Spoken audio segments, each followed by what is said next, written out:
399 قبل مسیح میں ایتھنز کے حکام نے سقراط کے خلاف یہ الزام لگائے کہ وہ پرانے دیوتاؤں کی پرواہ نہیں کرتا، نئے دیوتاؤں کا تعارف کروا رہا ہے، نوجوانوں کے اخلاق خراب کر رہا ہے، نوجوانوں کو حکومت کے خلاف بغاوت پر اکسا رہا ہے، مذہب میں اختراعات پیدا کر رہا ہے وغیرہ وغیرہ۔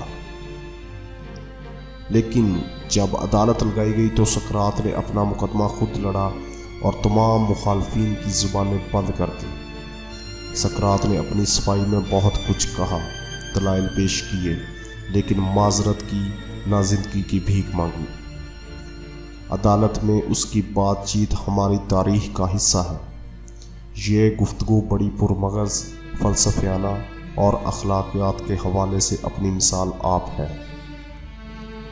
اس سے ہم اس کی انصاف پسندی، جرأت، انا، سچائی اور ثابت قدمی کا اندازہ لگا سکتے ہیں۔ سقراط کو علم ہو گیا تھا کہ شاید حکومت کی اما پر عدالت یہ فیصلہ دے دے کہ اس مجرم کو ملک بدر کر دیا جائے، لہٰذا اس نے فیصلے سے قبل ہی اپنا فیصلہ سنا دیا اور وہاں موجود افراد کو مخاطب کرتے ہوئے کہا، میں اگر موت کے خوف سے جلا وطنی قبول کر لوں تو ثابت ہوگا کہ میں زندہ رہنے کی خواہش میں اندھا ہو چکا ہوں۔ ہرگز نہیں، میں ایتھنز چھوڑ کر ہرگز نہیں جاؤں گا۔ میں صداقت کی موت مر کر ایتھنز میں دفن ہونا زیادہ پسند کروں گا۔ سقراط نے اپنا فیصلہ سنا دیا تو اسے فوری طور پر جیل میں ڈالنے کے حکم صادر کر دیا گیا اور ساتھ ہی اس کی موت کا فیصلہ بھی۔ اس تجویز کے ساتھ ساتھ اسے زہر کا پیالہ پلایا جائے۔ سقراط نے اپنی زندگی کا آخری دن دوستوں سے باتیں کرنے میں گزارا۔ اسے جیل سے بھگا لے جانے کا منصوبہ بھی بنایا گیا جو کامیاب بھی ہو سکتا تھا، لیکن اس نے ایتھنز میں ہی مرنے کو ترجیح دی۔ آخر کار شام کے وقت سقراط جیل کے داروغہ کو آواز دیتا ہے، لاؤ زہر کا پیالہ، ہم اپنا وصال چاہتے ہیں۔ داروغہ جیل زہر کا پیالہ لاتا ہے۔ سقراط ہاتھ میں لے کر اسے زمین پر رکھتے ہوئے داروغہ سے پوچھتا ہے، کیا اس مشروب اجل کے چند قطروں کو زمین پر گرا کر خدا کی نظر کیا جا سکتا ہے؟ داروغہ جیل جواب دیتا ہے، ہم اس پیالے میں اتنا ہی زہر لاتے ہیں جتنا ایک انسان کو ختم کرنے کے لیے درکار ہوتا ہے۔ سقراط دعا مانگنے کے بعد پیالہ اٹھا کر منہ سے لگاتا ہے اور خالی کر کے زمین پر رکھ دیتا ہے۔ پھر موت کی کوٹھڑی میں ٹہلنے لگتا ہے تاکہ زہر کا اثر جسم میں پھیل جائے۔ سقراط کا ایک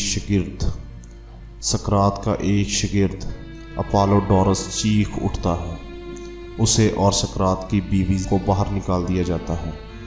سقراط اپنے دوست کریٹو سے کہتا ہے، میں نے ایکلوئس یعنی شفا کے دیوتا کا ایک مرغ ادھار دینا ہے، وہ دے دینا۔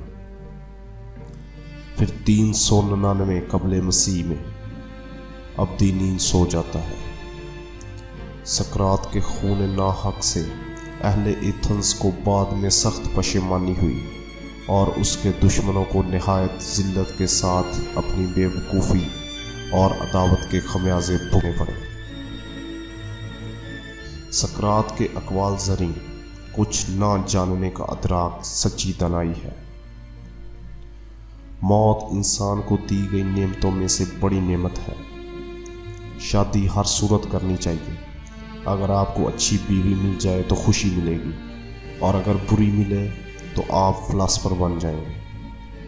ہماری دعا ہر ایک کے لیے بھلائی کی ہونی چاہیے۔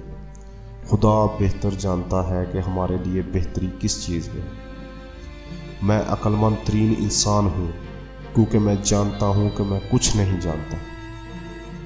غلط الفاظ اپنے اندر برائی چھپائے رکھتے ہیں اور وہ روح کو اس برائی سے متاثر کرتے ہیں۔ کان انسان مالدار ترین ہوتا ہے کیونکہ قناعت قدرت کا ایک تحفہ ہے۔